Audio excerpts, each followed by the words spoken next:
What is going on, guys? It's a lot going on out here. We got birds chirping. We got a whole lot of lawn maintenance work going on in the background. But in today's video, we are going to be starting back with the Stroker Maxima build. Now, I know a lot of you guys have been missing this car. I've been waiting on parts. I had my heads getting machined with some massive C9 JWT cams that I ended up ordering, which I'm going to show you guys in today's video. We do have the motor in the garage. We're going to put the heads on today, get as far as we can. Not sure how I'm going to split this video up because we're still waiting on a few parts. We have something really special from Holley in this box right here that I'm going to show you guys in today's video as well. But if you guys didn't know, my name is Samson. Thank you guys so much for watching today's video. If you do like the type of content that we have up here, all the car reviews, all the shows, all the builds, make sure that you like, comment, and subscribe. A little bit of a development on my Camaro SS 2012 with a manual. We do have an LS3. This LS3 in particular is blown up. You guys, if you have watched one of my previous videos, I went over the whole story. I got it. Had a 1,000-mile warranty on it. I drove it right up within that 1,000-mile warranty within the 30 days. The motor blew up. The dealership does not want to pay for the motor, so I'm going through some litigation right now trying to get a new motor. Let me know down in the comments, guys. I still plan on going with an LS whenever I put a new motor in. Want a little bit more power. You guys know I am an NA guy. So should I go with a Texas Speed LS 427? I believe Schmeeding Performance also makes a 427 LS3.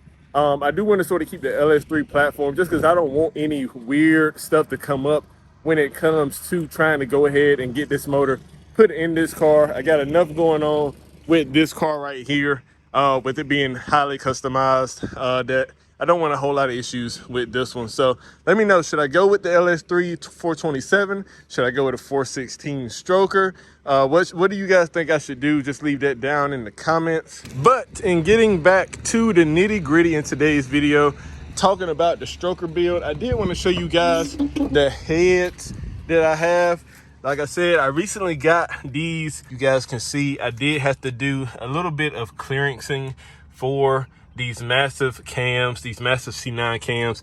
I do have some RZ1 cams for the exhaust. Not too shabby at all.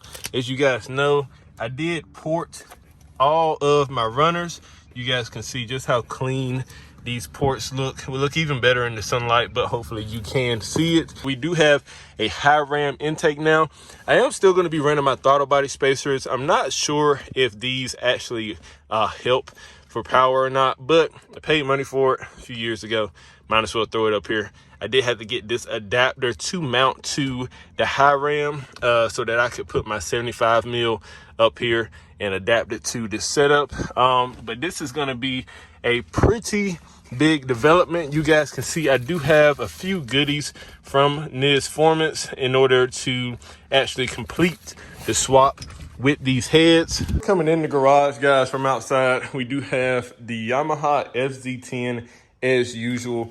But here is the motor. Now, you know, we did do the 6-speed swap. We did the stroker kit. Ended up blowing, what I believe to have done is blown a head gasket. I couldn't tell on the head gasket where it may have blown, but this cylinder right here, as you guys can see, is a lot cleaner than the rest of them. And I checked, there is no crack in the sleeve. The actual sleeves still look to be level. As a matter of fact, let me pull this this head gasket off real quick so you guys can see. Everything still looks level. It's just as level with the rest of the sleeves as you would expect it to be. So I'm not entirely sure what may have happened. The old head gasket, it didn't necessarily look like it blew to me, but we obviously have some coolant that made it into this piston, and this piston alone, all the rest of them appear to be having normal wear on them. So not entirely sure, guys, but we do need to get this cleaned up. Before we get started with anything, one thing that we have to do is a little bit of modification. So with the sort of upgraded HR cylinder heads, you have to use the upgraded timing cover as well. But for the first gen platforms. There's a little bit of a difference in how the power steering pump is mounted.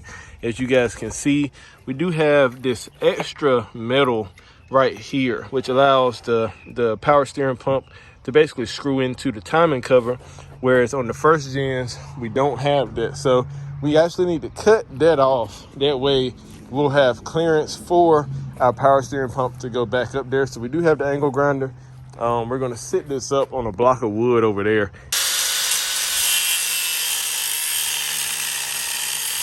We do have everything mocked up. The way that the kit goes, you have to cut just a little bit off of this, I believe it's an idler pulley tensioner spacer. It's a little spacer that sits up here. I've already taken it off, but you got to cut a little bit off of the timing cover for that. I think I've done it the way that they said it on the website. And then of course over here, like I mentioned earlier to you guys, with the power steering, you did have to cut that right there a little bit as well. We're gonna go ahead and put on both of the head gaskets, of course, before we put the heads on. Now I have already wiped down this surface to try to make sure that it's free of any contaminants. And I will say, with the fire ring that's on these gaskets, I'm hoping that they seal up a lot better than the Cosworth gaskets that I had. These right here are by Cometic. You guys can see they do have a little bit of a ring around them. So a lot of you guys may be wondering why the engine is actually on the ground. So I do have an engine stand right here actually. However, whenever I took the transmission off, because I was going to replace the clutch anyway, I took the transmission off to go ahead and put it on the stand. Well, with the old flex plate that's over here somewhere, there it is right there. With the old flex plate, it's a lot skinnier. So it was able to fit on the stand just fine. But with the flywheel up there, since it's a manual now, I could not get it to fit on the stand. The only way for me to put it on the stand would have been to take the flywheel off. Me personally, I did not feel like taking the flywheel off, having to go in, try to make sure that I find the right pin on the crankshaft again, and then torque everything back down, Loctite, the whole nine.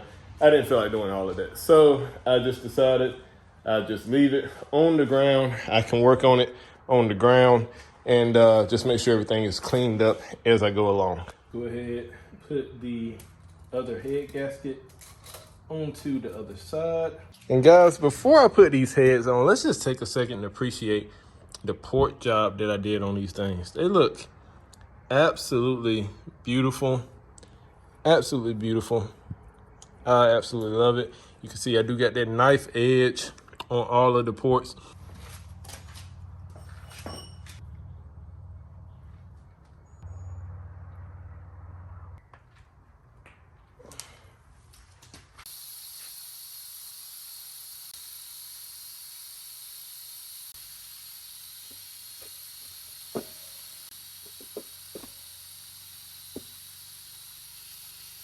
Now, if you watched many of my videos, or really any of my build videos, you guys would have already seen me put an engine together. I did a whole build series on this engine where I installed the pistons, the crankshaft, the bearings, of course, the heads, the cams, timing chain, and all that. So I'm not going to record me disassembling everything and probably assembling everything, because I do have to take the cams off in order to actually go ahead and tighten up the heads to the block.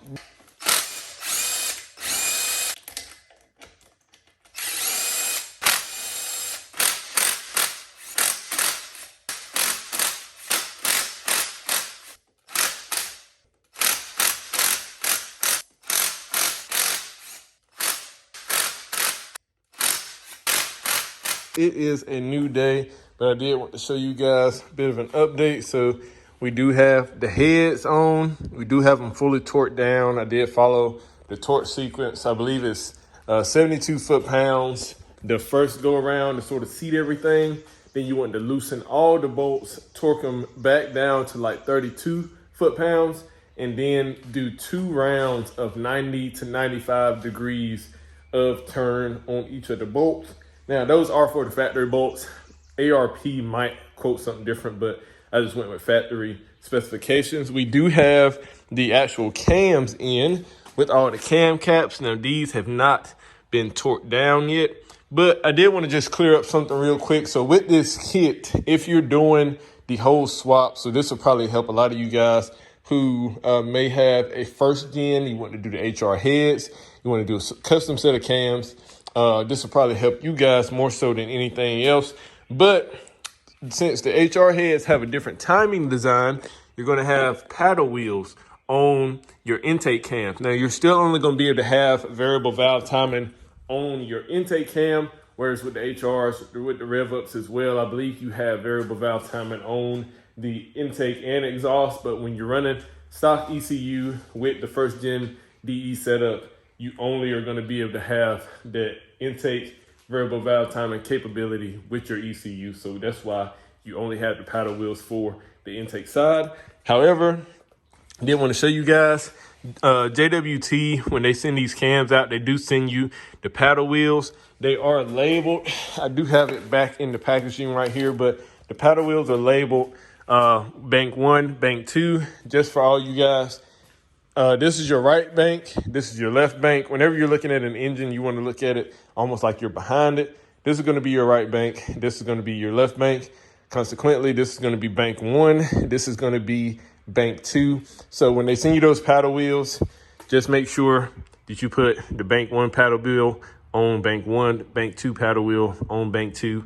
And also put in your plugs. You can see they do come with these little plugs that go in the back.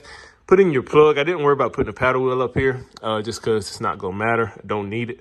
But make sure that you go ahead, put in your plugs. That way you don't have a bunch of oil spilling out of your cams. You can see I put in the plugs on both sides. We're going to go ahead, torque these cams down, and try to do a little bit of cleaning so that way we can get the rear timing cover on, get everything situated, and get this bad boy on the road. So a few things, we finally do have the correct parts. The issue that I had, and I was on live when I realized it, I was getting the wrong tensioners.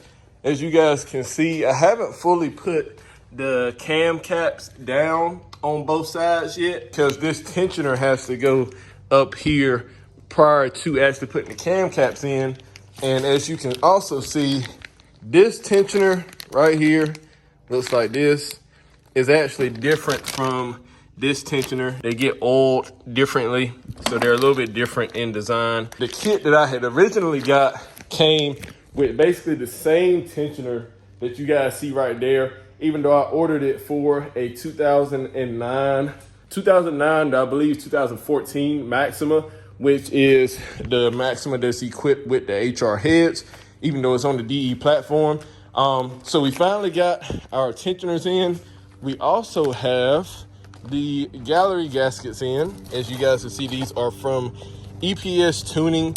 They are the steel reinforced gaskets. They come with new O-rings for the oiling system, as well as their own little bolts. These are similar. They look almost like ARP bolts, just that they're black in design. So I'll probably return the CZP ones that I have. So we're actually gonna go ahead and try to install these tensioners first. That way we can actually go ahead and get the cam caps back down. They do need a bead of gasket maker around them. So we're gonna go ahead and put these up here first. The ones on this side does go face down. As you guys can see, this hole right here needs to match up with that oil hole right there. It'd probably be easier to put it in this way. So it's gonna look like that. I'm gonna have to sit it right there for right now. And then on this side, you guys can see this one, this hole right here for the oil has to go and touch this right here. So let me go ahead, get these tightened down, and then we're gonna move to try to put the cam caps on, put the oil gallery gaskets on, then all that'll be left is the timing. I did go ahead, like I said, put the front, or I guess rear timing cover on. All those bolts have been tightened. The bolts for the water pump has been tightened. It's spinning pretty nicely. Didn't have to take off the oil pump, so those bolts don't need to be tightened. But everything else, I believe, is tightened down. I'll go through and check one more time just to be sure. All right, guys, so we do have the timing chain installed. Now, I did end up going live for the installation of the timing chain. So I didn't record it for the actual video. If you guys want to check out the whole installation behind the timing chain, you have to go check out the live. Had about 1,500 people join in on the live, which was absolutely awesome. Loved interacting with you guys, being able to actually respond to your comments in real time. But we do have the timing chain in. Now, the only reason that it doesn't look like it's in time right now is because I did turn the motor over about 3 or 4 times to make sure that we didn't have any interference issues, any clearance issues. The motor did turn over beautifully.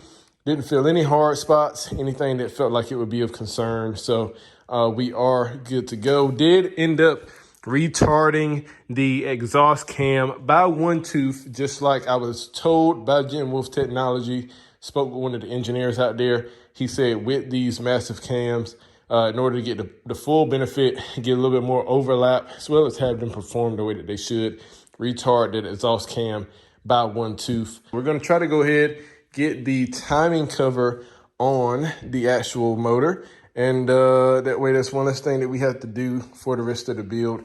I do still have to finish pressing in the camshaft load recess in the actual valve covers.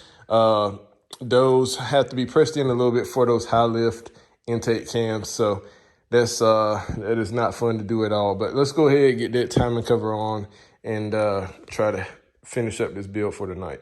Got a bit of an update. I know everything looks a lot different now because I did end up live streaming a lot of the build. Now, a lot of you guys have already seen me put this engine in the car, take it out before.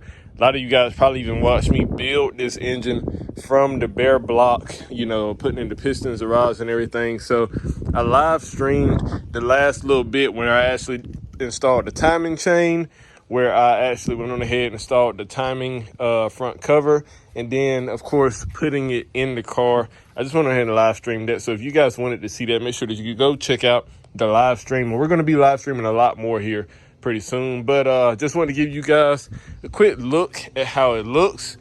We're only waiting for 2 more things, one of those being the alternator. So I do have a sound system in the trunk, as well as all aftermarket door speakers running about 5,000 watts worth of amps right now. So I am trying to get a higher output alternator put up here.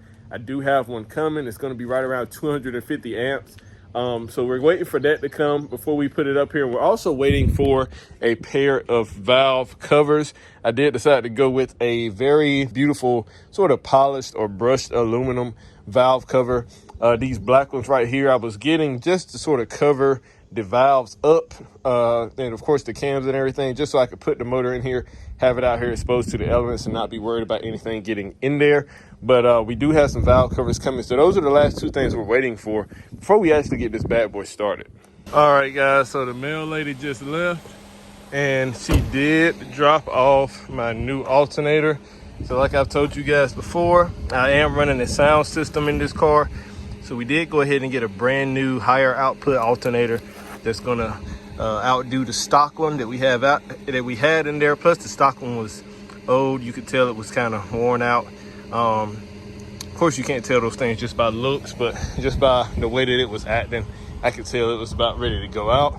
So we do have just about everything set up. I'm gonna go ahead and try to get this alternator in. It goes right in here, so should be a bit of a tricky task. And then we're gonna go ahead and put the radiator in, add some fluids, and we should be good to go. It is hot, but here we are on what is hopefully the last day of this build. Just ran the last few vacuum lines for the positive crankcase ventilation, and everything is plugged in, so I think we should be good to go. What I am gonna do is I'm gonna get in here.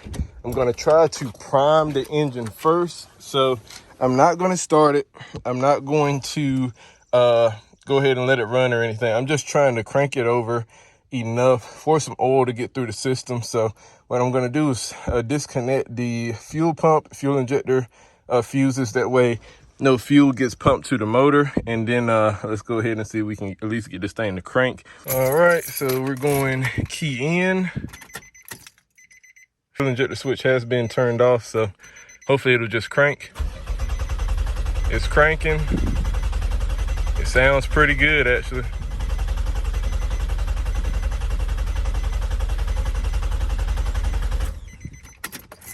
That sounded pretty good, guys. The crank did sound pretty good. We're gonna go ahead and crank one more time.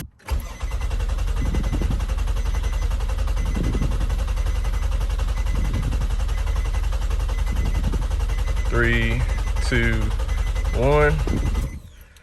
Alrighty, that sounded pretty good. So now let's put this fuse back in. Let's see. Fuel pump just primed. Let's see what we got.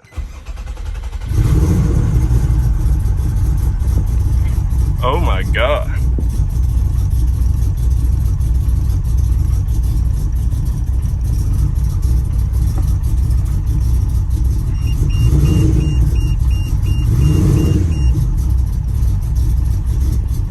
All right, so as to be expected, we do have a few lights.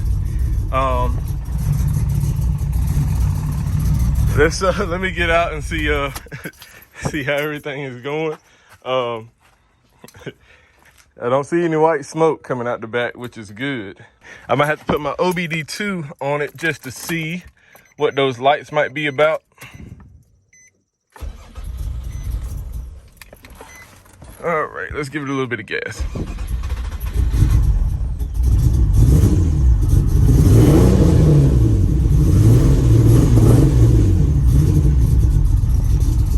All right, so we at least got it started. Now we just got to work out the kinks with why it's running as rough as it is. Know that it has nothing to do with anything that I put together, because all that should be good to go.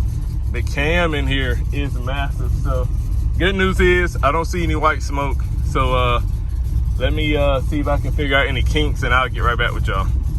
All right, guys, so as you guys can hear, the motor is running.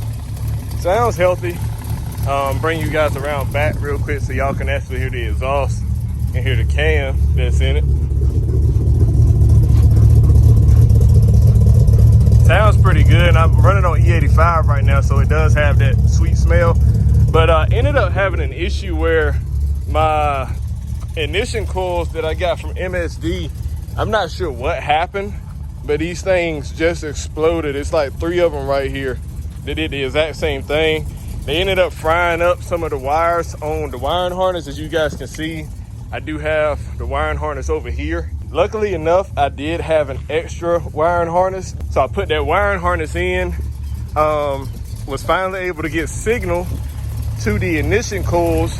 But then when I tried to start it up again, it still wouldn't start. It was cranking, but not starting. So I also just happened to have a additional ECU laying around, so I tried this other ECU and it fired right up. So I think what probably happened, the coils end up messing up the wires, and the wires might have ran all the way back to the ECU, messing with the circuit. So nevertheless, you guys can see it is started. It sounds pretty good. Let me give you guys a few revs real quick before I cut the video off. Give y'all a few revs. The E85 is strong, boy.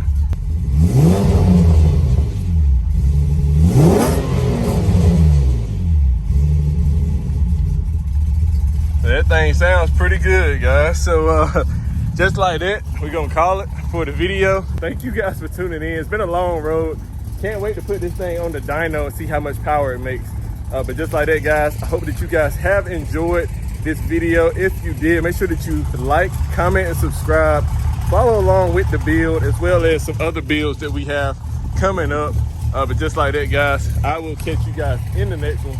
Peace.